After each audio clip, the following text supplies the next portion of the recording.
52 hours and 17 minutes. What's that get me? An enormous iris box, a print in place iris box. So I guess the question now is, can I break it free? And how do you even get something this big off the print bed? Well, that's actually should be pretty easy, because I'm using the Print Z skin, which I'm not actually using as a skin. I just hold it on there with binder clips. It should, in theory, peel right off. Let's try it. Oh yeah. Look at that. Look at that. It just comes right off. Oh, that's great. I freaking love this stuff. There it is.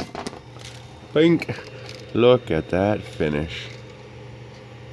Oh yeah. I really, really like this stuff. That finish is amazing.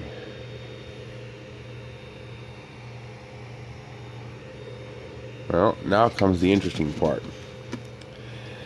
Can I get the little bugger freed? Oh, by the way, I can actually stick the phone inside. Yeah, it's inside, see? That's how amazing. Actually, I got another one I can do it with. Here's my LG V20 inside. Oh, that's amazing. That truly is amazing to be able to print something so big.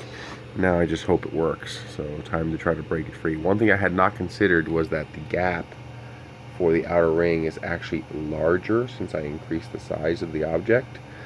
So it had a little more droop. I had not anticipated that, and I should have. Nothing I could really do about it. The gap was simply too big. So this would actually need to be slightly redesigned by the creator to fit a larger print of this size better. There it goes. Hopefully that won't cause me too much trouble. We shall see. There it goes. It's free. It works.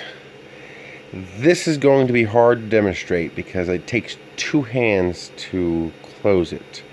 I can sometimes get it to close with one hand, or open with one hand.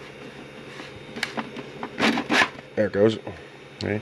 But getting it to close takes absolutely two hands. I'm going to try to use my chin to hold the phone here. I don't know if it's going to work. There you go. And it closes. There's a little too much play. I definitely should have used infill. Some of the parts are a little weak, even though this is extremely strong filament. I think it gives it too much give, so I should have used some infill. I used 0 infill on this. It's pretty fine, but the problem is it uses so much filament. This is almost a full kilogram of filament, and I didn't want to go over 1 because I couldn't guarantee I'd be here when it ran out.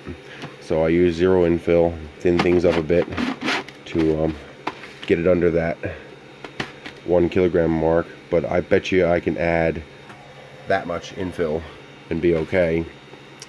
I don't know if I'll ever try this again anytime soon, because it took 52 hours and 17 minutes to print, which means it'll take 65 or 70 with infill, maybe longer.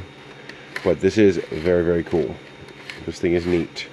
One of the consequences of printing it this large is that the spacing was not adjusted. Now the spacing in here, that's a good thing, because then these, you know, they're pretty guaranteed to come loose. But I noticed that there are pins in here. Let's see if I can pull this apart so you can see it. There it is.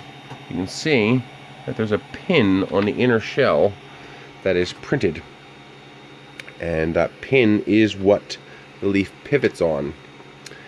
And this is loose enough that if you're not careful, you can, I can show you here, you can actually lift up on this. If you can, hang on, try to get a grip on it. See how you can lift up?